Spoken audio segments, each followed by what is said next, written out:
अस्सलाम वालेकुम एवरीवन। आप अपने फेवरेट शो चाय टोस्ट और होस्ट को यूट्यूब के ऊपर देखने के लिए डॉन न्यूज़ के ऑफिशियल चैनल को सब्सक्राइब करें और बेल आइकॉन को प्रेस करना भी याद रखिए।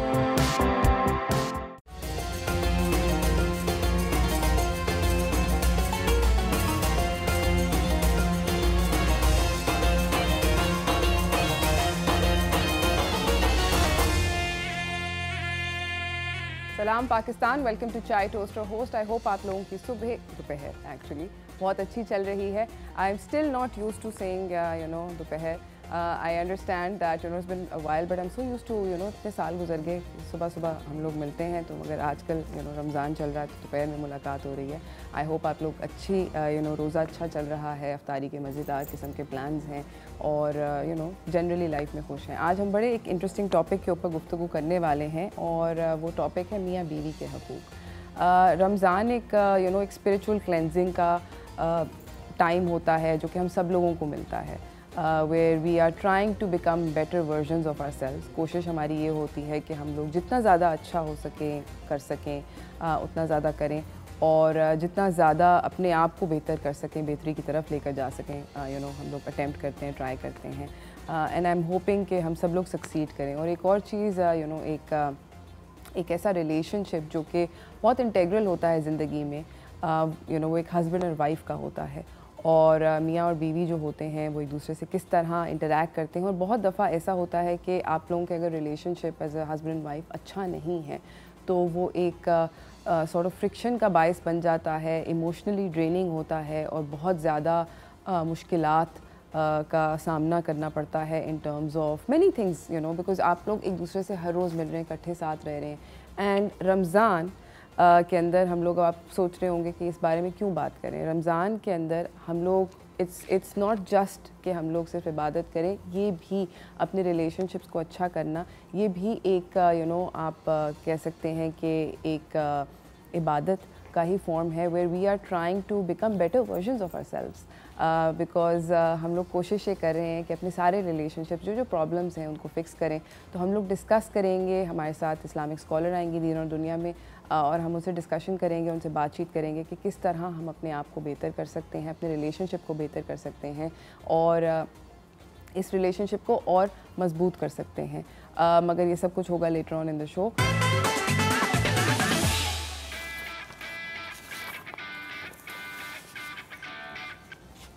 पहली टॉप स्टोरी है कि दुनिया का सबसे ज़्यादा oldest, now this is really heart warming and very sweet, zoo in Berlin में दुनिया की सबसे ज़्यादा ओल्डेस्ट गोरिल्ला ने अपनी 65th बर्थडे सेलिब्रेट करी। दिस गोरिल्ला 65th बर्थडे और इस बर्थडे की अंदर जो जितने भी ऑर्गेनाइजर्स थे और जो ज़ू कीपर्स वगैरह हैं उन्होंने एक बड़े मज़ेदार किस्म का इनके लिए केक और डिलीशियस तोहफ़ा दिया इनको, जो कि इन्होंने इन्जॉय किया। आई एम श्योर आप देख सकते होंगे और कैप्शन के अंदर था, many thanks to the keepers for this great birthday cake, Fatou liked it, #happy birthday and #zoo Berlin, #gorilla.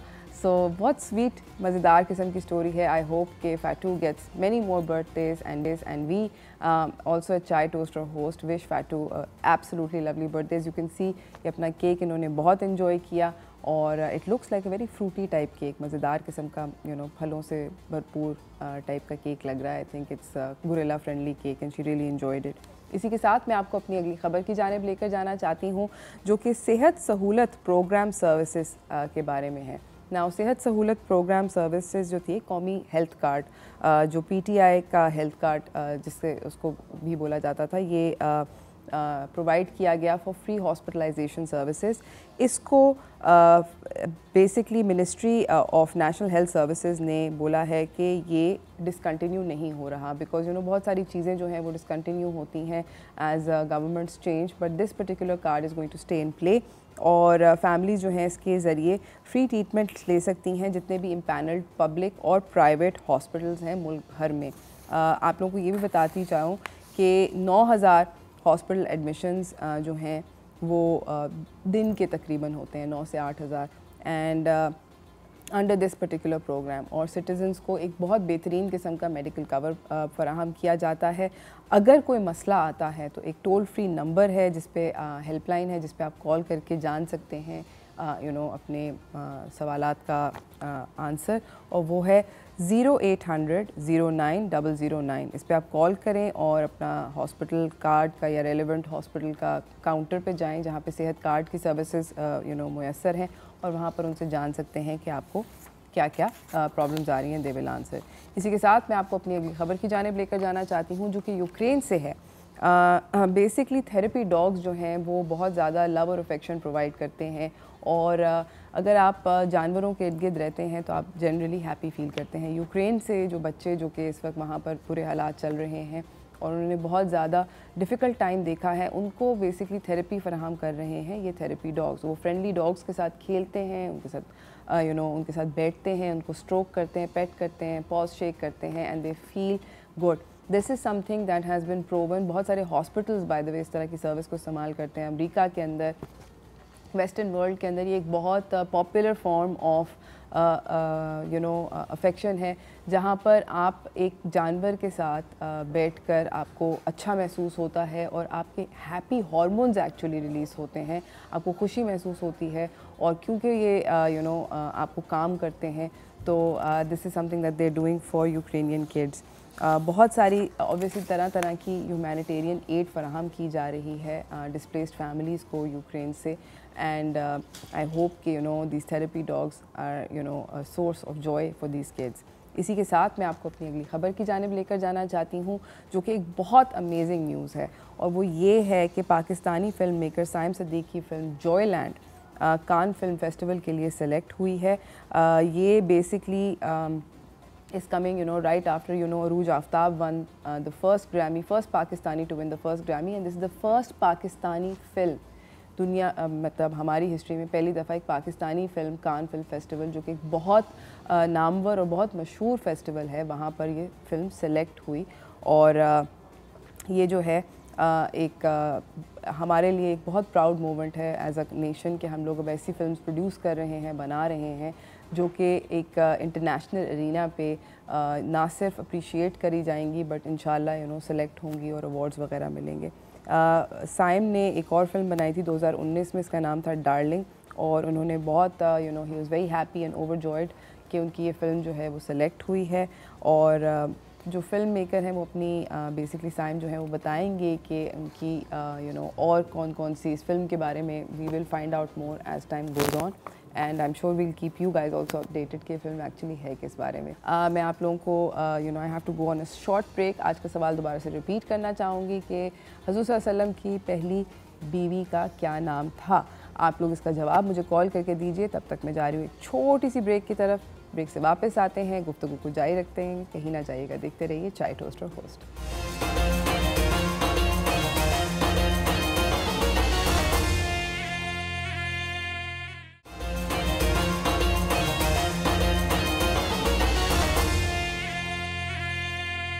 Welcome back from the break everyone. मेरे साथ मेरे अगले मेहमान सेट पे मौजूद हैं, मैं आपसे उनकी मुलाकात करवाना चाहती हूँ। तो चलते हैं अपने सेगमेंट फ़र्क पड़ता है की जानिब।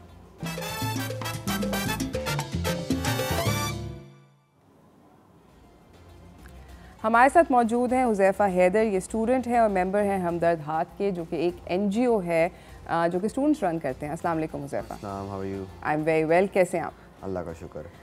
हुज़ैफ़ा, सबसे पहले आप हमें और हमारे सारे नाज़रीन को बताएं कि हमदर्द हाथ क्या है। देखिए, हमदर्द हाथ एक ऐसी NGO है और एक ऐसी ऑर्गेनाइजेशन है जो एक स्टूडेंट रन है।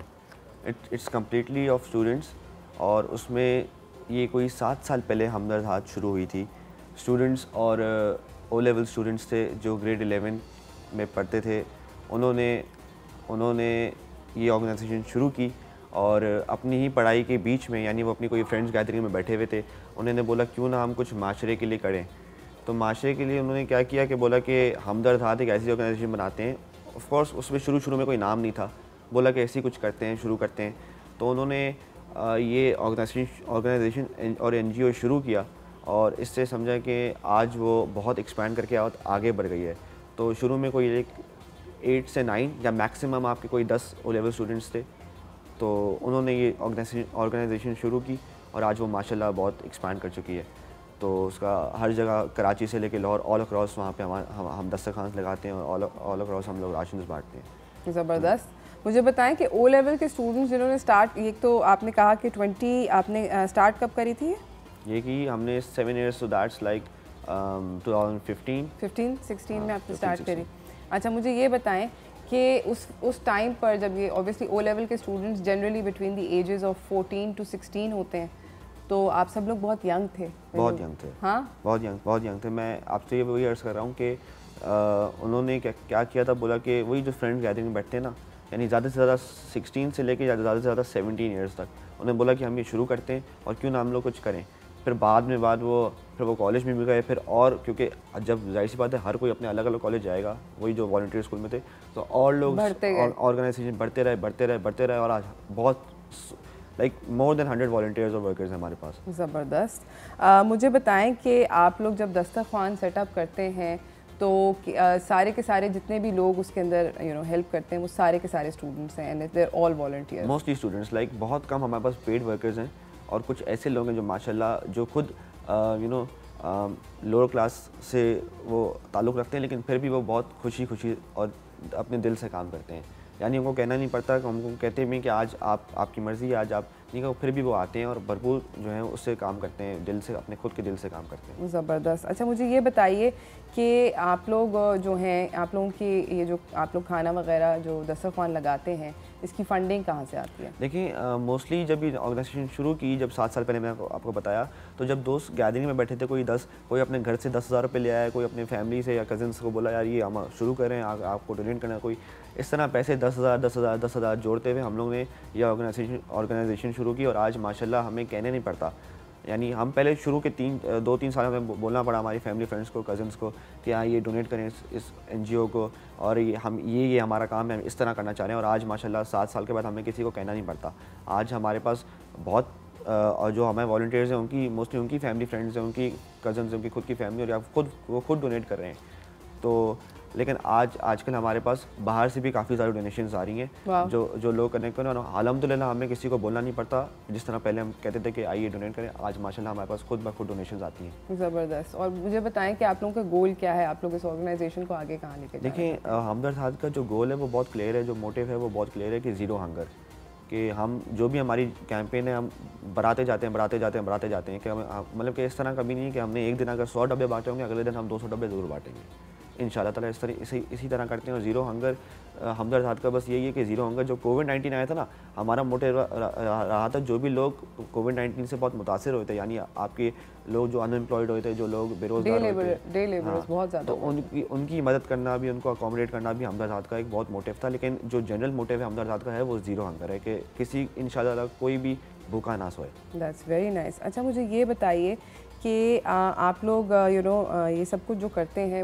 आप लोग क्या लोगों को बुलाते हैं, the people who come and eat, या कहीं ऐसी जगह पर जाते हैं where you know that they will gather, और क्या ये सिर्फ रमज़ान में होता है या ये पूरा साल होता है? देखिए, मोस्टली जो दस्तरखान हम लोग बिछाते हैं वो रमज़ान में ही होता है, और जो हमारे इफ्तार बॉक्सेस हैं वो रमज़ान में होता है। और हम लोग इसी जो हमारी जगह है वो फ़िक्स जगह है, हमें पता है यहाँ पे लोग ज़रूर आएंगे, क्योंकि वहीं से जो है वो बस स्टॉप्स भी नियर होती हैं, वहाँ पे लोगों के समझें काम करने की जगहें भी बहुत करीब हैं, तो वहीं से लोग आते हैं और वहीं से लोग जो हैं वहाँ पे बैठ जाते हैं और इफ्तार करते हैं।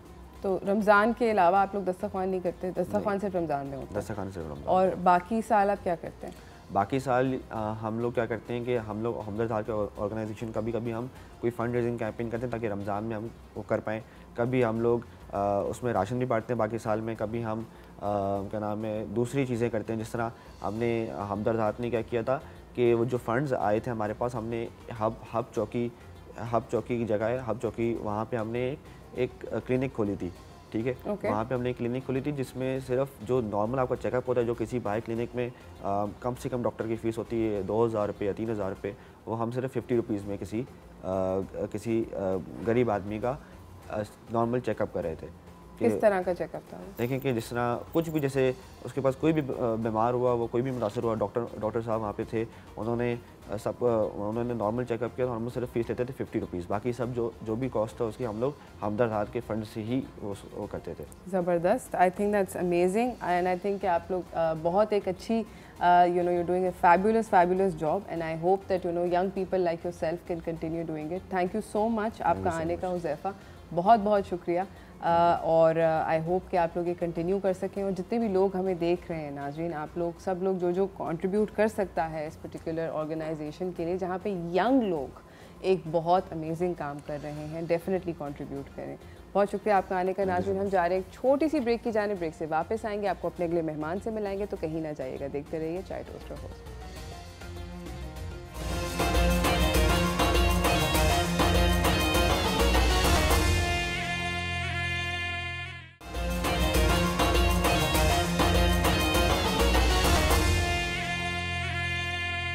Welcome back from the break everyone. आज हम एक ऐसे डिस्कशन कर रहे हैं, एक ऐसे टॉपिक के ऊपर जो कि मेरे ख्याल में बहुत रेलेवेंट है सब लोगों के लिए, जो कि आई एम श्योर देख रहे होंगे। मैं आपको मिलवाना चाहती हूँ अपनी मेहमान से, तो चलते हैं दीन और दुनिया की जानिब।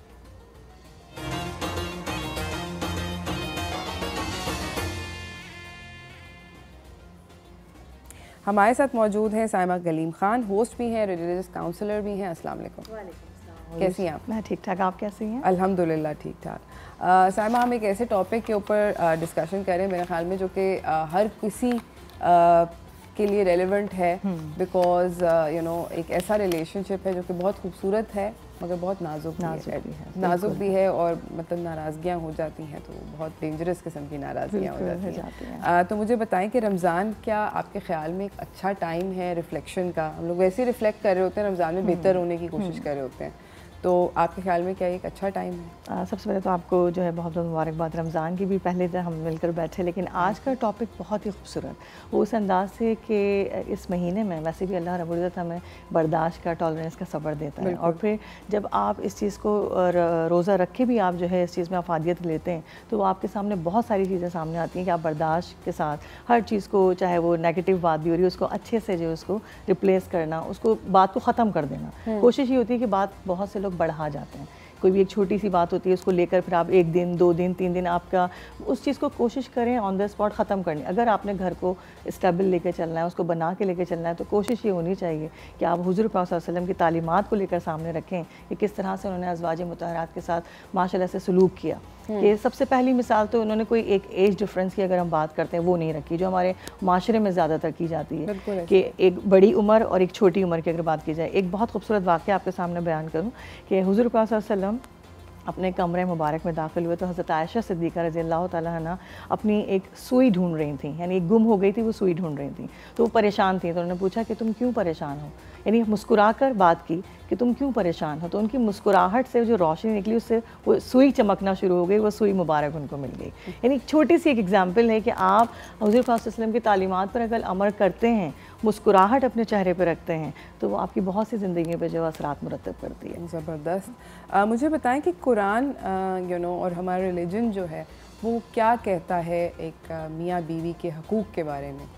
सबसे पहली बात तो ये कि देखें हुज़ूर पाक सल्लल्लाहु अलैहि वसल्लम की जो मैंने अभी बात बताई और कुरान पाक की अगर हम बात करते हैं तो उसके अंदर वही बात आती है कि आप नरमी से पेश आएँ, कि अपने बिहेव अच्छा रखें, अपने जो भी बात अगर आपकी होती है, कुछ आपके घर की मैटर्स की कोई बात है या अगर किसी किस्म की बात है तो उस चीज़ की अगर बात को अगर आप आगे बढ़ाते हैं या कुछ करते हैं तो उस चीज़ को ख़त्म करने की कोशिश, अपने घर के माहौल को अच्छा रखें, क्योंकि कुरान भी हमें यही तालीम देता है कि अपने घर को, माहौल को अगर हम अच्छा रखते हैं, तालीमात को पढ़ाते हैं या आगे इस चीज़ को इम्प्लीमेंट करते हैं तो बहुत सारी चीज़ें हम ख़त्म करने की कोशिश करते हैं।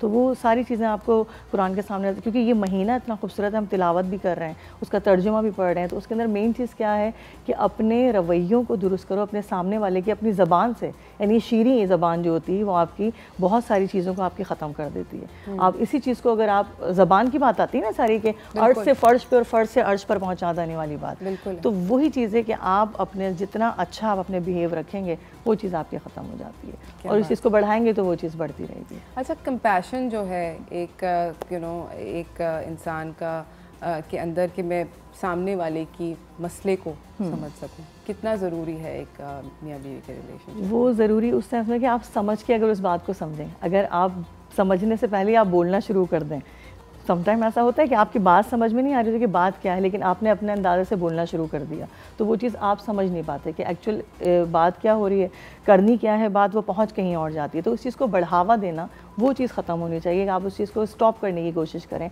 अगर आपने घर देखिए नहीं बनाने वाली अगर बात है तो हम किसी भी टॉपिक पे उरू चले जाते हैं, क्योंकि वो फिर आपने बनाना ही नहीं है ना। अगर आप ये कोशिश करते हैं कि नहीं इस घर को बना के जोड़ के रखना है, तो आप फिर बुरी से बुरी बात को भी आप बर्दाश्त करते हैं, कोशिश करते हैं हद्दुल इम्कान समझाने की, कि आखिर हद तक इस बात को समझाया जाए, बैठ के बात की जाए। ज़रूरी नहीं कि आप किसी थर्ड वन को आप बिठाएं। आप दुनिया ने हस्बैंड वाइफ का रिश्ता क्या है, एक लिबास की सूरत का रिश्ता है, बिल्कुल एक लिबास का नाम दिया है। तो उस सूरत में कि आप जब तक खुद आपस में कम्युनिकेट करेंगे, तीसरा बंदा आके आपके साथ क्या करेगा, वो तो आपको सिर्फ मिलवा के बिठा सकता है। असल चीज़ आपकी अपनी जो है वो सेटिस्फिकेशन, अपनी अंडरस्टैंडिंग है कि आप साथ बैठ के किस तरीके से उस बात को ख़त्म करते हैं। बिल्कुल बिल्कुल। मियाँ बीवी के एक दूसरे पे बहुत सारे हकूक़ होते हैं, बट आई थिंक वो तो आई एम श्योर सब लोग निभाते होंगे, और कोशिश यही करनी चाहिए कि निभानी चाहिए। बट आई थिंक जिस तरह अभी साइमा ने बात कही कि we should always try to put ourselves in the other person's shoes. अगर आप नाराज़ हैं, फॉर एग्जांपल, उस तरह की बड़ी नाराज़गियाँ होती कि तुम्हारी मम्मी ने मुझे ये बोला, बीवियों का अक्सर ये होता है, या तुम्हारी फैमिली वालों ने ये किया, तो फॉर 5 सेकेंड्स रियलाइज़ कि the poor guy is kind of caught between, वो आपके और अपने ख़ानदान के दरमियान में फंसा हुआ है, उसकी भी ऊपर बहुत सारी जिम्मेदारी है। Plus men tend to go out and work in the और बाहर वो सारे दिन से परेशानियां काम पर, वो सारी की सारी बर्दाश्त करने के बाद the person has come home। At least घर का माहौल अच्छा है, घर का माहौल अच्छा होना, जब आप घर का माहौल अच्छा होगा तो आपकी सारी टेंशन ख़त्म। यानी अगर वो माँ के पास जाके बैठता है तो उनकी बातें, फिर अगर वो बेगम के पास आते हैं उनकी बात, तो कोशिश ये करें कि आपका जो रिश्ता है उसको बनाने के लिए घर का जो भी माहौल है उसको थोड़ा रिलैक्स दें। घर में अभी समटाइम ऐसा होता है उरूज कि घर में आती फ़ौरन शुरू, क्योंकि मेरी अपनी बहुत सारी ऐसी चीज़ें होती हैं, हम आपस में गॉसिप्स कर रहे होते हैं, बातचीत पता चल रही होती है कि घर में आती सारी चीज़ें शुरू, तो वो फिर जो एक थका हारा बंदा घर पर वापस आया है, तो उसको बजाय रेस्ट के और ज़्यादा चीज़ें आपको मिल जाती हैं, तो फिर वो शिकार हो जाता है और दूसरी चीज़ों का। तो उस चीज़ को, ये जो आजकल जो माहौल जो चल रहा है माशरे का, आप भी समझती हैं, मैं भी, उसकी वजह ये है कि हमने अपने घर के माहौल को ख़राब कर दिया है। आप घर में रेस्ट रखेंगे, घर के अंदर अच्छा माहौल रखेंगे, तो बाहर कहीं जाने की ज़रूरत ही नहीं। सिंपल सी बात है, आप अपने घर को एक जन्नत बना के रखें कि आपको ज़रूरत ही नहीं फिर कहीं। बिल्कुल, एब्सोल्युटली। मुझे बताएं कि क्या ये सही होता है कि आप अपने पार्टनर को, चाहे वो आप हस्बैंड हैं या चाहे आप वाइफ हैं, उनको बताएं कि आपकी इस बात से क्या ये कहना चाहिए कि मुझे आपकी इस बात से तकलीफ़ पहुंच रही है, मुझे अच्छी नहीं लग रही है? बिल्कुल कहना चाहिए। आप नहीं कहें, लेकिन अंदाज ये वाली बात बिल्कुल कहना इसलिए चाहिए, लेकिन कहने के भी अंदाज होते हैं, ठीक है। आप वही बात प्यार से भी कह सकते हैं। एक चीज़ है, आप अगर, मैं आपसे कोई बात कहती हूँ कि उरूज मुझे तुम्हारी ये बात अच्छी नहीं लग रही, तो तुम्हें बुरा लगेगा। उरूज मुझे तुम्हारी ये बात अच्छी नहीं लग रही, अंदाज चेंज हो गया ना, तो मतलब आपका बिहेवियर चेंज हो गया, आपका वे ऑफ टॉकिंग चेंज हो गया। आप जितना उसको कूल एंड काम हो के बात करेंगे, वो चीज़ तो फिर कहते हैं ना, चाहे वो बच्चा हो या बड़ा हो, हर कोई प्यार का भूखा है। नरमी से प्यार से, क्योंकि हम अगर रमज़ान में ये बात कर रहे हैं, हमारे पास सबसे बड़ी एग्जाम्पल हमारे हुजूर पाक सल्लल्लाहु अलैहि वसल्लम की मिसाल है। वो अपनी ज़बान से बच्चा हो, बड़ा हो, बूढ़ा हो, उसको एक कर दिया करते थे। तो रीज़न क्या, आजकल क्यों नहीं है बर्दाश्त, घरों में क्यों इतनी अफरा तफरी है, उसकी वजह ही यही है। बिल्कुल, मेन वजह यही है।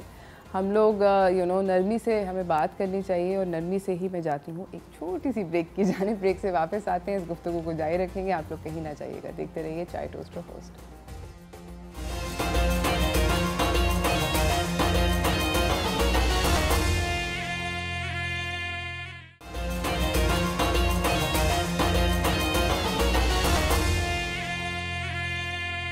Welcome back from the break everyone. हमारे साथ यहाँ पर साइमा कलीम ख़ान मौजूद हैं, और हमें ज्वाइन किया है सैयद रेहान अनवर ने, जो कि एक ज़बरदस्त किस्म के नात ख़्वां हैं। अस्सलाम वालेकुम। कैसे? अल्लाह का शुक्र, आप कैसी हैं? अल्हम्दुलिल्लाह बिल्कुल ठीक ठाक। हम लोग बात कर रहे थे आज मियाँ और बीवी के हकूक़ के बारे में। साइमा, कुरान और क्या कहता है मियाँ और बीवी के हकूक़ के ऊपर? जी बिल्कुल, मैं आपको बताना चाहूँगी, क्योंकि नान नफ़क़े की अगर बात की जाती है, ये एक बहुत बड़ी ज़िम्मेदारी है। लोग निकाह में लेकर आ जाते हैं, लेकिन वो रिस्पॉन्सिबिलिटीज़ पूरी नहीं करते। अगर ज़िम्मेदारी की बात की जाए तो उसके अंदर आपकी बीवी का उतना ही हिस्सा होता है जिस तरह से वो आपका घर संभाल रही है, आपकी तमाम तरह जिम्मेदारियों को लेकर चल रही है। तो आपके ऊपर इस चीज़ की ज़िम्मेदारी है कि आप उसके नान नफ़क़े का ख्याल रखें हर चीज़ का। तो ये हमारा कुरान भी कहता है, उस शरीयत में भी है कि आप अपनी औरतों को, अपनी बीवियों को अपने उसमें हिफाजत में रखें और उनका पूरा ख्याल रखें कि उनको बाहर या कुछ इस तरह की कोई चीज़ होती है जिस तरह से आजकल माशरा है, आपको पता है कि आप घर में अगर जिम्मेदारी रखते हैं तो फिर बाहर निकलने की ज़रूरत नहीं पेश आती। लेकिन अगर वो घर के अंदर है, आप उसकी ज़रूरत पूरी नहीं कर रहे तो वो घर में बैठकर अपना कोई भी काम करती है, उसके ऊपर फिर आपकी ज़िम्मेदारी है कि आप उसको प्रोटेक्शन दें, भरपूर किस्म का प्रोटेक्शन, चाहे वो जायदाद की सूरत में हो, चाहे वो आपके किसी भी और तमाम तो ज़िम्मेदारी, पूरी ज़िम्मेदारी जो है वो अल्लाह रब्बुल इज़्ज़त ने मर्द को सौंपी है। अच्छा, सही। और मुझे ये बताएं कि सब्र एक रिलेशनशिप में, आपने भी इसका अर्लियर भी जिक्र किया था, इसका मतलब क्या मानी रखता है और कितना ज़्यादा ज़रूरी होता है? सब्र का मैं आपसे ये बात कहना चाहूँगी कि ये बहुत ज़्यादा ज़रूरी हमारी अपनी ज़िंदगियों में। अगर आपने ज़िंदगी को संवारना है, उसको अच्छे से लेकर चलना है, तो जब तक आप अपने अंदर ये चीज़ नहीं रखेंगे आप दूसरे से एक्सपेक्ट नहीं कर सकते। जब तक मैं खुद इस चीज़ पर अमल नहीं करूँगी कि मैं सब्र किस तरीके से लेकर चल रही हूँ या फिर मैं अपनी बिहेवियर से या अपने अमल से अगर ये चीज़ ज़ाहिर कर देती हूँ तो मैं कैसे किसी के ऊपर ये कर सकती हूँ कि नहीं मुझसे भी इस बात की तायद की जाए। जब तक मैं खुद इस चीज़ को प्रैक्टिकली नहीं करूँगी मैं सामने से एक्सपेक्ट नहीं कर सकती। तो आपको अपने अंदर, क्योंकि हमारा कुरान भी यही कहता है और हम इस चीज़ को पढ़ते हैं तालीमात को, तो उसके अंदर ज़रूरी कि आप सब्र अपने अंदर पहले लेकर आएँ, फिर आप सामने एक्सपेक्ट करें कि हाँ ठीक है। ज़बरदस्त। रेहान, मैं आपसे रिक्वेस्ट करूँगी कि आप एक हमें नात सुनाएं ताकि हम लोग इस बात को के बारे में रिफ्लेक्ट करें। तमाम अहबाब देखने वाले भी दुरूद पाक पढ़, अल्लाहुम्मा सल्ली अला सय्यिदना व मौलाना मुहम्मदिन व बारिक वसल्लम। या मुस्तफ़ा खुदारा दो इज़्न हाज़िरी का, कर लूँ नज़ारा आकर मैं आपकी गली का। या मुस्तफ़ा खुदारा एक बार तो दिखा दो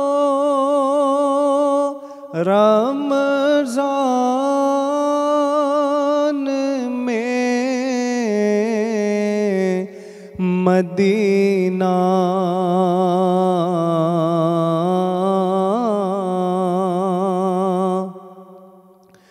एक बार तो दिखा दो रमज़ान में मदीना। बेशक बना लो आका मेहमान दो घड़ी का। बेशक बना लो आका मेहमान दो घड़ी का। या मुस्तफ़ा खुदारा दुनिया के ताजदारों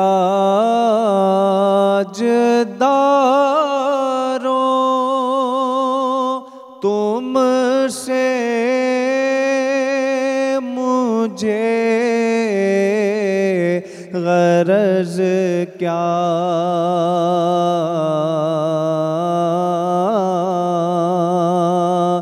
दुनिया के ताजदारों।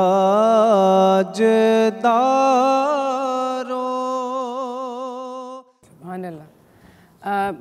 हम लोग बात कर रहे थे साइमा के, आपने कहा कि सब्र, उसके अलावा और क्या टिप्स होती हैं एक हैप्पी रिलेशन। बिल्कुल, इसकी टिप्स यही हैं कि आपने अपने घर, क्योंकि औरत जैसे कहता है ना वही जन्नत भी बनाती है घर को, और आप अपने अंदर अगर बर्दाश्त रखते हैं, अपने घर को खूबसूरत बनाते हैं, तो उसमें आपकी तमाम तर खूबसूरती सिमट कर आ जाती है, और आपकी बर्दाश्त उसके अंदर उस सूरत में कि आप जब जैसे आपके घर के अंदर दाखिल होते हैं, आपके शौहर दाखिल हुए, घर में आए तो एक गिलास ठंडा पानी लेकर आ गए या कुछ भी उनके सामने पेश कर दिया, प्रेजेंट कर दिया, तो वो भी आपके लिए एक, जैसे कहते हैं कि एक अच्छा एक इम्प्लीमेंट होता है, बजाय इसके कि शिकायत लेकर बैठ जाएं। तो ये एक जाते जाते बल्कि ये मैसेज देना चाहूँगी कि अपने घरों में और ज़्यादा इस चीज़ को जो है वो लेकर आएँ कि अच्छा बिहेवियर रखें, क्योंकि वही चीज़ आपके बच्चे भी सीख रहे होते हैं, आपके इर्द गिर्द के लोग भी देख रहे होते हैं, क्योंकि आप एक मिसाल बन जाते हैं। आपका अच्छा घर, अच्छा माहौल आपके लोगों के लिए भी एग्जाम्पल बन जाती है कि इस घर के लोग किस तरह मोहब्बत से रहते हैं और अपनाइयत से रहते हैं। तो ये सब चीज़ें आपके सामने ही हैं। ये सब्र का जो एक सबक है, ये हम सब के लिए है। एब्सोल्युटली। नाज़रीन, हम जा रहे हैं एक छोटी सी ब्रेक की जाने, ब्रेक से वापस आएंगे, इस गुफ्तगू को जारी रखेंगे, कहीं ना जाइएगा, देखते रहिए चाय टोस्टर होस्ट।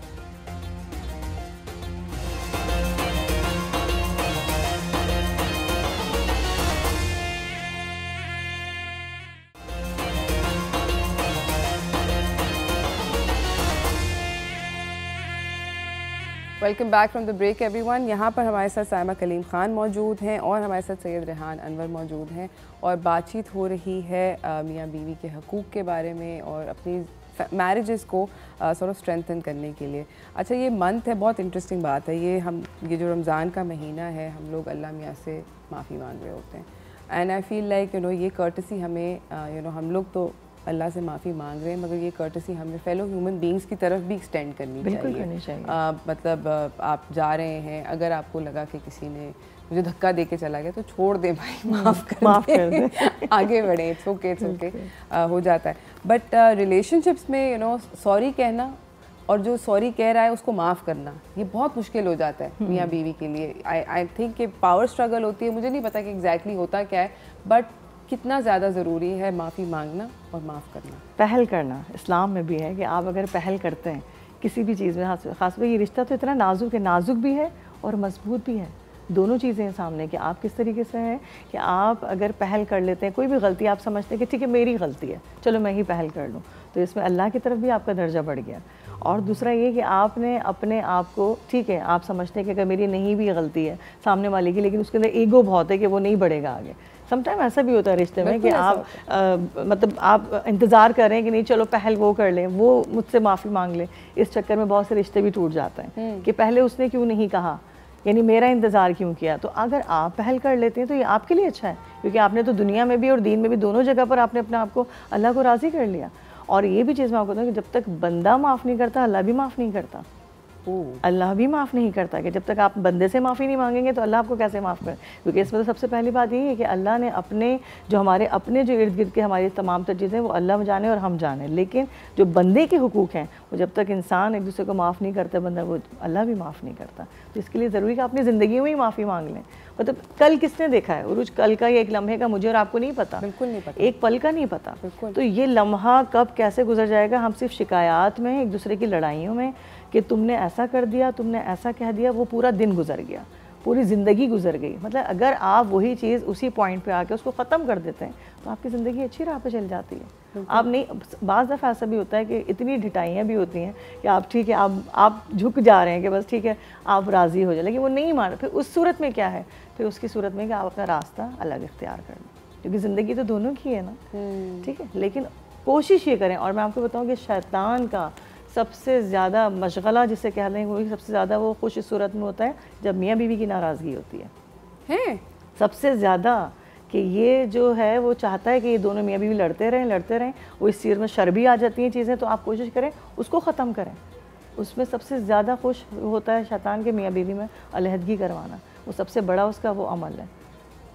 ये दूरियां, ये तमाम तर चीज़ें, क्योंकि हमने कम्युनिकेशन करना छोड़ दी, हमने साथ बैठना छोड़ दिया। अच्छा, और ये भी बात है कि मेरे ख्याल में फॉरगिवनेस जो होती है, मतलब किसी को माफ़ करना और दिल से माफ़ करना, जेन्युइनली माफ़ करना, अगर वो बहुत सारे लोग सही से एक कर नहीं पाते, और अगर आपने उस वक्त आप कहते हो अपने आप को कि हाँ मैंने माफ़ कर दिया, मगर फिर आप वो बात दोबारा से उठा मतलब उसी पॉइंट बाद तुमने फलाने टाइप में, भाई उसकी तो माफ़ी मांग ली थी हम नई बात माफ़ी कर दिया, अब क्यों ये बात आ रही है, पुरानी बातें। यानी देखें, अगर हम पास्ट में रहते हैं वो तो चीज़ ख़त्म। आप कोशिश करें अपने प्रेजेंट में रहने की, फ्यूचर का भी नहीं पता मुझे और आपको, हम अपने फ्यूचर का भी नहीं पता कि हम आगे कितने, एक पल भी हम एक कदम भी बढ़ा सकेंगे या नहीं।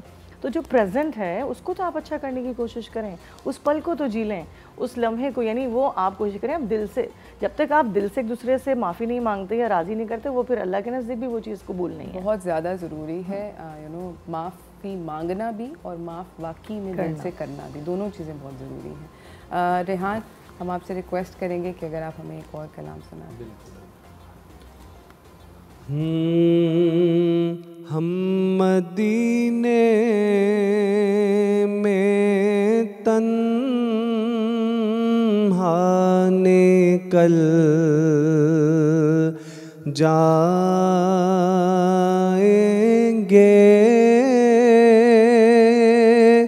और गलियों में कसदन भटक जाएंगे।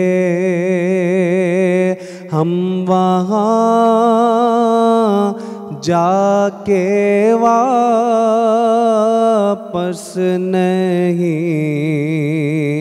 आएंगे।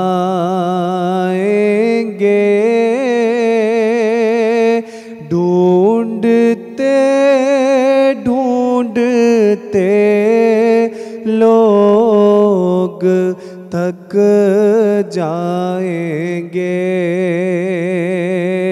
और जैसे ही सब्ज़ गुंबद नज़र आएगा,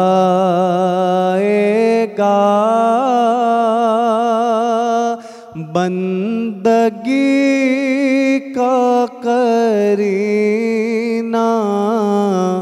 बदल जाएगा। सर झुकाने की फुर्सत मिलेगी किसे, खुद ही पलकों से सजदे टपक जाएंगे। हम वहाँ जाके वापस नहीं आएंगे। ढूंढते ढूंढते लोग थक जाएंगे और उनकी चश्मे करम को है इसकी खबर, किस मुसाफिर को है कितना शौक़े सफ़र। हमको एक बाल जब भी इजाज़त मिले, हम भी आका के दरबार।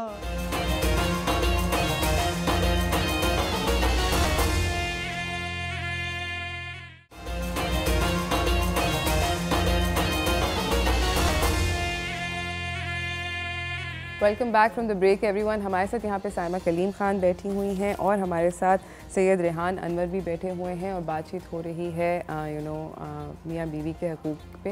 मेरे ख्याल में अब उसको सम अप करते हैं साइमा।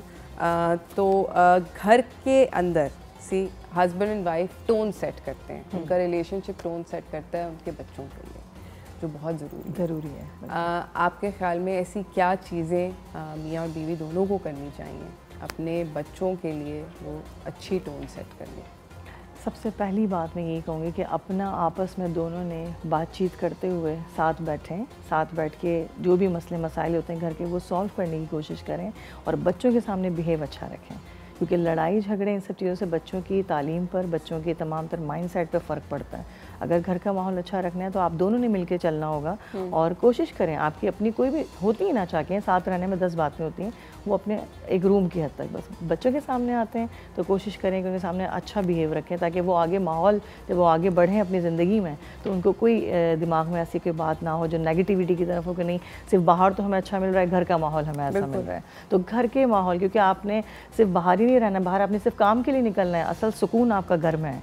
घर में सुकून नहीं है तो आपको ज़िंदगी में कहीं पे भी कुछ नज़र नहीं आता। बिल्कुल ऐसे। तो असल ज़िंदगी का सुकून आपके अपने अंदर रिश्ते में है। अपने रिश्ते में ढूंढें कि आपके अपने रिश्ते में सुकून कहाँ है। वहाँ कुछ भी नहीं है तो फिर ये दुनिया की तमाम तर दौलत मालत किसी चीज़ की कोई, मैं समझती हूँ कोई भी चीज़ आपके सामने जो है वो कोई मायने नहीं रखती, कोई वैल्यू नहीं रखती। तो उस सूरत में कि रिश्ते वैल्यू रखते हैं, रिश्तों को वैल्यू दें, ये सब चीज़ें आनी जानी हैं। आप अपने आपस में रिश्तों को वैल्यू देंगे तो आपके बच्चे आपको इंपॉर्टेंस देंगे, क्योंकि आजकल के दौर में आपको पता है बच्चों के लिए बड़ी वास्ट एरिया, बहुत सारी चीज़ें हैं। तो जब आपको रिश्ते में आपको अपनाइयत नहीं मिलेगी तो डेफिनेटली वो घर में फिर वो आपको कहीं नज़र नहीं आएंगे। फिर वो अपने अपने कमरों में नज़र आएंगे जो आपकी शिकायतें हैं कि बच्चे तो हमारे साथ बैठते नहीं हैं, बच्चे हमारे साथ कम्युनिकेट क्यों करेंगे। जब आपका बिहेवियर सही नहीं होगा तो बच्चे भी पसंद नहीं करेंगे बैठना। बिल्कुल। तो आप आपस में प्यार मोहब्बत से रहें, ऐसे रहें कि आप मिसाल बन जाएं अपने घर के लिए भी, अपने बच्चों के लिए। बिल्कुल यही कोशिश होनी चाहिए। थैंक यू सो मच ये बातचीत करने का। और मैं भी यहाँ पे सिर्फ ऐड करना चाहूँगी कि अगर आप अपने घर के अंदर हस्बैंड एंड वाइफ हैं तो अगर आप एक दूसरे से जिस तरह सलाम करना, आप एक दूसरे को सलाम करें, आपके बच्चे देखेंगे। आप एक दूसरे को थैंक यू करें, शुक्रिया करें एक दूसरे का, प्लीज़ कहना सीखें। ये छोटी छोटी चीज़ें होती हैं, या अगर सॉरी कहना, ये छोटी छोटी चीज़ें होती हैं जो कि आपके बच्चे सबकॉन्शियसली लर्न कर रहे होते हैं। अगर वो आप लोगों के दरमियान में ये होता हुआ देखेंगे तो ये और लोगों के साथ भी वो एक्सरसाइज करेंगे, और ना सिर्फ एक दूसरे के साथ बल्कि घर में जितने भी अफराद हैं, अगर आप लोग ये एक्सरसाइज करेंगे तो आई बेट यू सीरियस मनी कि आपके बच्चे जो हैं उनके अंदर बहुत सारी एम्पैथी होगी अपने फेलो ह्यूमन के लिए, ना सिर्फ अपने आने इंशाल्लाह आगे स्पाउसेस के लिए, but generally for people also. वो एम्पैथी आप लोगों को देख के ही वो एक्सरसाइज करेंगे। हमारे साथ साइमा भी हैं और रेहान भी हैं। मैं आप दोनों से रिक्वेस्ट करना चाहूँगी, क्योंकि आप भी बहुत अच्छे, तो रेहान तो मैं पता है, रेहान ने मैं 2 नात सुनाई, बट साइमा भी बहुत अच्छा कलाम पढ़ती हैं, तो अगर आप साइमा आप जी बिल्कुल बहुत खूबसूरत कलाम है। और ये कलाम जब भी मैं पेश करती हूँ तो बस ऐसा लगता है कि बस मदीने में ही बैठे हुए हैं, वहीं सब्ज़ गुंबद के साए में हैं, और बहुत खूबसूरत कलाम है। आपकी नज़र करती हूँ। मरहबा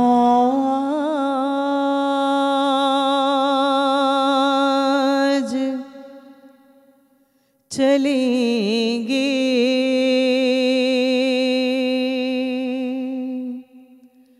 शहे अबरार के पास,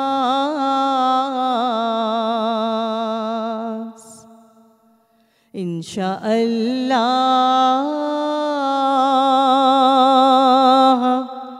पहुँच जाएंगे सरकार के पास।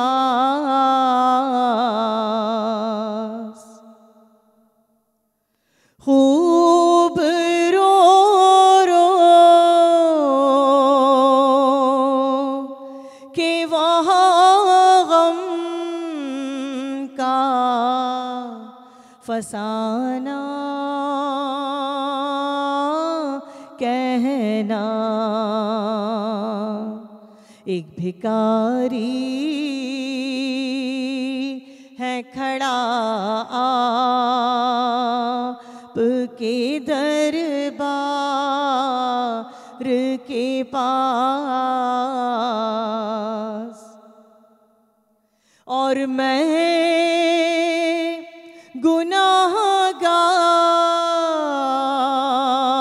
गुनाहगार गुनाहों के सिवा क्या लाती, मैं गुनाहगार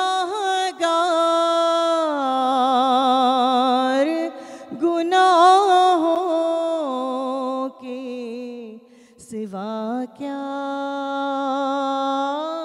लाती, नेकियां होती हैं सर सरकार नेकोकार के पास एक भिखारी है खड़ा आपके दरबार के पास। सुभान अल्लाह, बहुत बहुत शुक्रिया रेहान आपका, बहुत बहुत शुक्रिया साइमा आपका। इसी के साथ नाज़रीन हम जा रहे हैं एक छोटी सी ब्रेक की जाने। ब्रेक से वापस आएंगे, कुछ मज़ेदार किस्म की रेसिपीज़ आप लोगों के साथ शेयर करनी है, मगर ब्रेक के बाद कहीं ना जाइएगा, देखते रहिए चाय टोस्ट और होस्ट।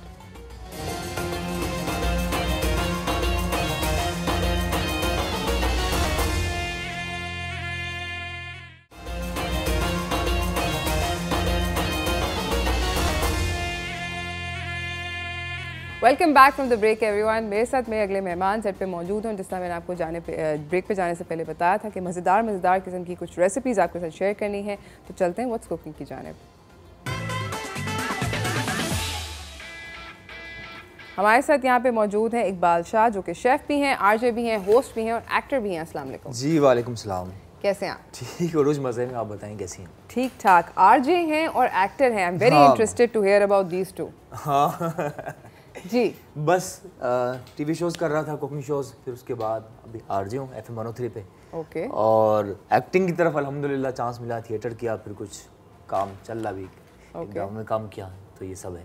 ज़बरदस्त। तो आपने कौन से ड्रामे में काम किया? ये एक अभी बेरुखी में काम किया था। ओके। और ARY का अभी एक चल रहा है इंशाल्लाह।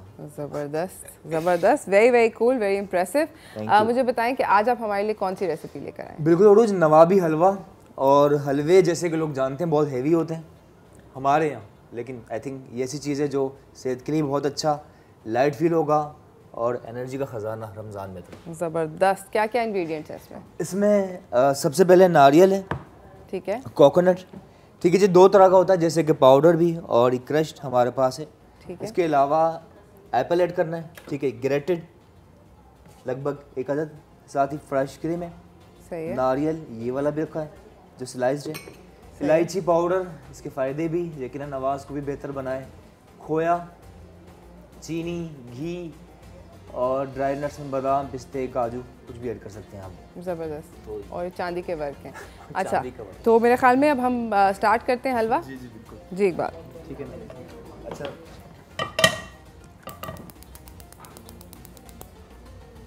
चूल्हा बहुत ही कम रखना है, बिल्कुल धीमी आंच, लो हीट। Low heat. हाँ। अच्छा, इसी के अंदर ऐड करते हैं नारियल पिसा हुआ, ठीक है, लगभग 2 से 3 कप, ठीक है। और इसकी धीमी आंच पे इसकी करनी और रोज भुनाई, ताकि अच्छे से इसका कलर जो है कलर भी आए। और तेज़ आंच पे क्यों ये हो सकता है कि क्विकली कलर आने के बाद जलना शुरू हो जाता है। ओके, तो इस चीज़ का आपने ख़ास ख्याल रखना है, इसको ज़रा हल्का सा कलर लाना है। ठीक है। इसके अपनी जगह फ़ायदे भी काफ़ी ज़्यादा हैं। जी, आई लव नारियल। आई थिंक बड़ा मज़ेदार होता है। नारियल की बने हुए सारी मीठे मुझे बहुत पसंद है, very very fond of them. अच्छा, साथ ही जो जर्दा बनता है रोज, उसमें भी ज़ाहिर है नारियल ऐड करने से होता है, कहते हैं उसको हज़म करना ज़रा मुश्किल होता है, तो नारियल ऐड करने से ज़रा ये डाइजेस्टिंग सिस्टम को बूस्ट भी करता है, फ़ायदे भी हैं और बालों के लिए बहुत अच्छा है नारियल, तो इसको यूज़ करना भी चाहिए। क्या ख्याल है? सही। चलिए ज़रा सा और नारियल ऐड कर रहा हूँ, ये 3 कप हो चुका है, ठीक है। ऐड करने के बाद करनी इसके अच्छे से भुनाई, चूल्हा कम रखिएगा ताकि कोई के लिए काला भी हो जाएगा, तो इस चीज़ का अपना खास ख्याल रखना। मैं इसको चूल्हे को 1 सेकंड आपको एडजस्ट करके देती हूँ। ये ले, अब है लो हीट, ठीक है। अच्छा, जब तक ये हो रहा तो ड्राई नट्स चॉप कर लें। ठीक है, बिल्कुल बिल्कुल। यहाँ पे मुझे आमंड्स भी नज़र आ रहे हैं और पिस्ते भी नज़र आ रहे हैं, पिस्ताशियोज़ भी हैं और आमंड्स भी हैं। बिल्कुल, तो इसको क्विकली आप चॉप कर लीजिए और कोई भी ड्राई नट्स, बादाम, पिस्ते, काजू, जो भी आप ऐड करना चाहें अपनी मर्ज़ी या ज़रूरत के मुताबिक आप कर सकते हैं।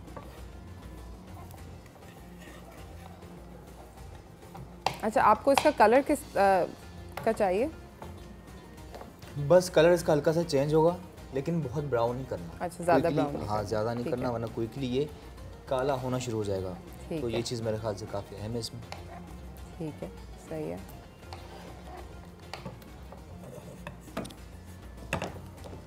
अच्छा जी, जब तक ये बन रहा है इसके अंदर दूध का भी इस्तेमाल होगा? जी जी बिल्कुल। ओके। और दूध हम लोगों ने जो चुना है वो है ऑलपर्स का ज़बरदस्त किस्म का दूध, जिस तरह आप देख सकते हैं। ऑलपर्स के बारे में मैं आप लोगों को बताना चाहती हूँ कि ये कंप्लीट गिफ्ट ऑफ न्यूट्रिशन है, ग़िज़ाइयत का तोहफ़ा है, और आप और आपकी फ़ैमिली इसको बहुत आराम से स्टार्ट कर सकते हैं अपनी दिन की हर रोज़ की सुबह ऑलपर्स के दूध के साथ। ये क्योंकि न्यूट्रिशस है। ऑलपर्स एक ऐसी कंपनी है जो कि अपने काउस के और बफलोज़ का बहुत अच्छे से ख्याल रखती है, तो क्या इसकी वजह से जो भी आपके पास मिल्क आता है वो बहुत ज़्यादा ग़िज़ाइयत से भरपूर होता है।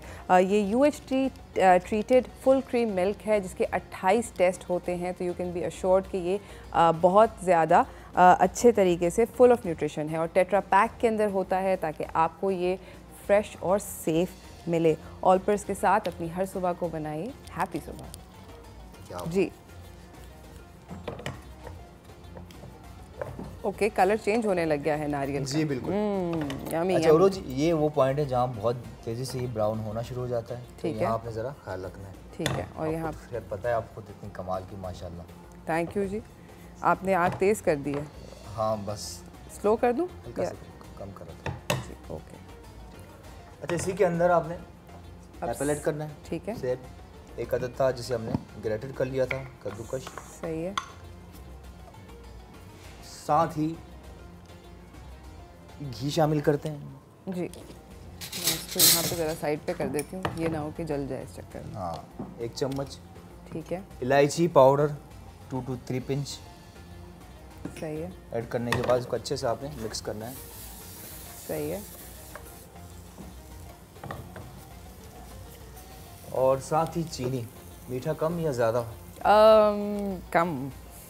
ठीक है, तो 3 चम्मच चीनी शामिल की। मीठा वैसे हस्बे जायका होना चाहिए, अगर आप ज़्यादा खाते हैं कोई मसला नहीं है, खा लें ज़्यादा, but I don't like it too मीठा। मुझे लगता है उससे फिर जो अभी आपने इसमें खूबसूरत सा सेब डाला है और कोकोनट है, उसका फ्लेवर जो है वो ठुस हो जाता है, सिर्फ मीठे का फ्लेवर आता है। बिल्कुल बिल्कुल ठीक कहा। रोज देखें दुनिया भर में मेरा ख्याल है कि कुदरती चीज़ों का जायका होता है, देखो ठीक है ना, अंग्रेज़ कॉन्टिनेंटल में भी थ्रू आउट द वर्ल्ड भी। अगर सेब है तो इसका अपना जायका हो, नारियल का जायका हो, गोश्त सब्ज़ी कोई भी चीज़ है, तो जैसे कि स्पाइसेस हम इतने ऐड करते हैं कि सिर्फ वही डोमिनेट करते हैं, कुदरती चीज़ें दब जाती हैं। इसी तरह जैसे कि आपने ठीक कहा कि मीठा इतना ज़्यादा ना हो ताकि इसका अपना फ्लेवर भी बरकरार रहे। ठीक है जी, इसके साथ ही खोया भी ऐड करना है। ठीक है, तो देखें कितने फ़ायदे हैं इसके अंदर, खोए के भी, यकीनन हेल्दी भी है, और कहते हैं ना क्या खोया क्या पाया।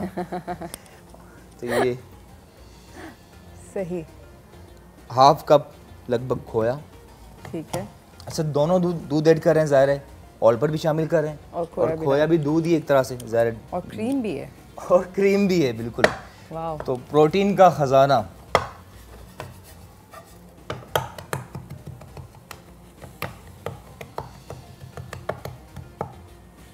साथ ही बहुत टेस्टी बनता है उरूज, और रमज़ान में ना सिर्फ अफ्तार बल्कि सहरी में भी आप ज़रूर मैं आग ऑन कर दूं? Please please. सही, आहिस्ता आहिस्ता बाइंडिंग होती जाएगी, सभी चीज़ों का जायका रचेगा। साथ ही ये नारियल जो है ये भी ऐड करते हैं इसी के अंदर, ठीक है, और फिर से इसे ज़रा और अच्छे से मिक्स कर लेते हैं। सही, इसी तरह आई थिंक आप कुकिंग की बात की जाए तो इससे रिलेटेड आप और नई रेसिपीज़ भी आप बना सकते हैं। आप सेब की जगह इसमें आप बनाना ऐड कर सकते हैं। मैंगोज आएंगे, यस मैंगोज आएंगे, I am very excited about mangoes. कैरियाँ बाय द वे आना शुरू हो गई हैं। I am happy to report cooking segment के अंदर कैरियाँ आना शुरू हो गई हैं और अचार का टाइम आ चुका है। तो नाजरीन, इस रमज़ान अगर आपको रोज़े के अंदर कोई आपको मसरूफियत चाहिए और कोई मशगला चाहिए तो अचार ज़रूर डालें, और उसकी भी रेसिपी होपफुली हम लोग चंद दिन में करेंगे। हम लोग जा रहे हैं एक छोटी सी ब्रेक की जाने, ब्रेक से वापस आएंगे और अपनी कुकिंग को कंटिन्यू करेंगे। कहीं ना जाइएगा, देखते रहिए चाय टोस्टर।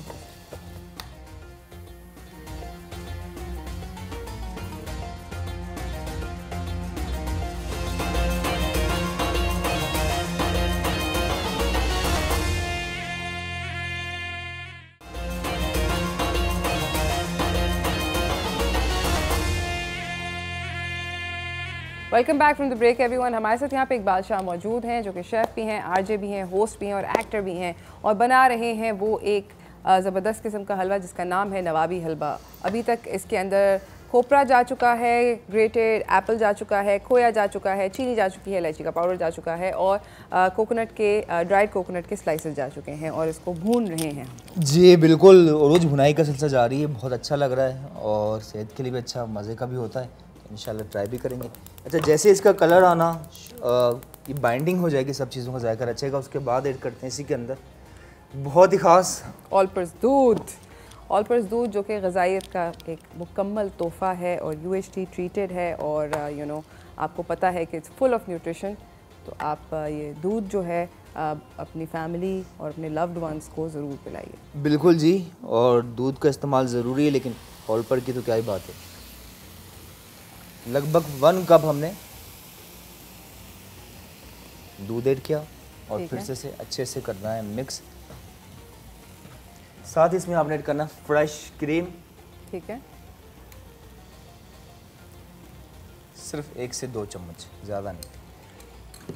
साथ साथ आप लोग नाज़रीन देख रहे हैं कि रेसिपी कार्ड चल रहा है इस ज़बरदस्त किस्म के हलवे के साथ। हलवे का आप ये बासानी घर में बना सकते हैं। मुझे लगता है कि मुश्किल हलवा नहीं है ना, थोड़ा इजी रेसिपी है, बहुत आसान है, इजी रेसिपी बहुत आसान है और इससे आप रोज और भी काफ़ी चीज़ें आप वेरिएशंस कर सकते हैं। हाँ, वेरिएशन बहुत ज़्यादा कर सकते हैं आप, ठीक है ना। जिस तरह आपने आम की बात की, केला ऐड कर सकते हैं, एप्पल तो ऐड किया जा रहा है, और भी काफ़ी फ्रूट्स भी आप ऐड कर सकते हैं, खोया ऐड कर सकते हैं, सूजी ऐड कर सकते हैं। एक ही तरह का अगर सूजी का हलवा आप थक चुके हैं तो अब देखें इसका हलवे वाला टेक्सचर आता जाता है।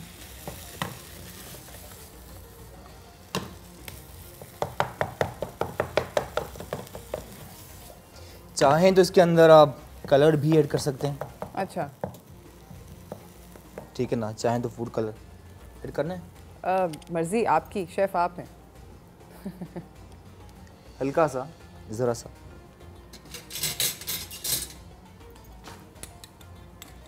एक से 2 ड्रॉप्स।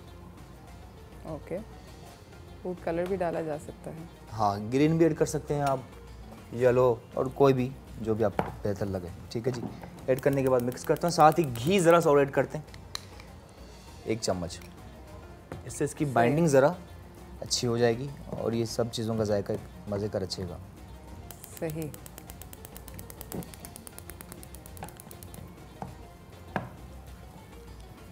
काफ़ी मज़ेदार किस्म की खुशबू आ रही है हलवे की, इलायची की smell and khopra and the apple, it's all coming together really nicely.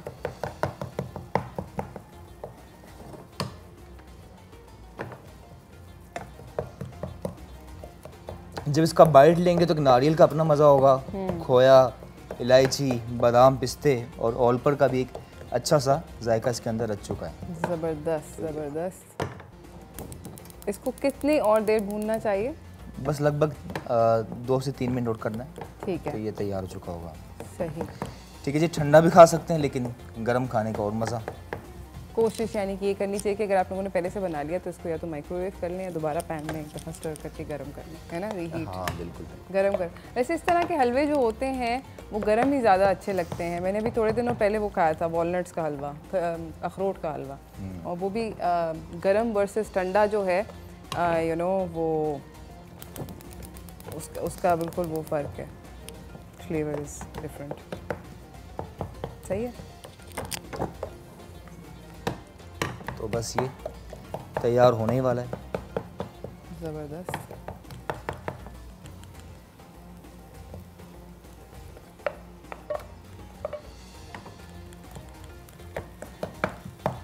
आपका वैसे फेवरेट पर्सनली कौन सा फेवरेट, सबसे फेवरेट तरीन हलवा कौन सा? देखिए, जब मैं होटल्स में था यहाँ पाकिस्तान या मुल्क से बाहर, मैंने इटालियन काम बहुत किया, कॉन्टिनेंटल काम काफ़ी किया, फिर टीवी शोज़ की तरफ आए तो फिर तो वहाँ ज़ाहिर कोई गुलाब जामुन की फरमाइश कर रहा है, कोई बिरयानी, किसी तरह देसी फूड। फिर एक रेस्टोरेंट में था, फिर वहाँ इसी टाइप की फ़ूड था, पाकिस्तानी, इंडियन, साउथ इंडियन, इस टाइप का। तो सब कुछ। वैसे मुझे पास्ता और ये चीज़ें ज़्यादा पसंद है पर्सनली, काफ़ी ज़्यादा। अच्छा, मेरा फेवरेट हलवा एक्चुअली गाजर का हलवा। आई लव गाजर का क्या हलवा। बात है, क्या आई थिंक कि सबसे इसी तरह जो कबाब अच्छे लगते हैं, जूसी कबाब हो, सॉफ्ट हो, इमली की चटनी, या फिर कुन्ना बहुत पसंद है, अच्छा बनाते भी हम कुन्ना, अच्छा हो, सॉफ्ट दूध वाले नान हो और प्रॉपर धनिया हो, अदरक, नींबू, तो उसका भी अपना मजा। Absolutely absolutely. टाइम इसको हाँ जी प्लेट कर लेते हैं। मेरे ख्याल में हलवा तैयार है नाजरीन, और हम हलवा आपको प्लेट करके दिखाते हैं। आप लोग भी इस रेसिपी को ट्राई कीजिए। आई एम श्योर कि आपको घर पे ये रेसिपी जो है ये बहुत आसान और ज़बरदस्त किस्म की रेसिपी बनेगी। और आपको किस टाइप का फूड पसंद है? मुझे हर तरह का खाना होना चाहिए बस। I am big fan of all sorts of food. जी मेरे ख्याल में इसको डिश आउट कर लेते हैं, है ना, ये रेडी है। Thank you so much. इसके ऊपर आप इसको टॉप करेंगे विद ये वर्क हैं और नट्स हैं और मज़ेदार किस्म की चीज़ें हैं। एंड इसी के साथ नाज़रीन मुझे और मेरी टीम को इजाज़त दीजिए। हम लोग कल मिलेंगे एक नए शो के साथ। तब तक के लिए बहुत बहुत शुक्रिया देखने का आज का शो। तब तक के लिए अल्लाह हाफ़िज़।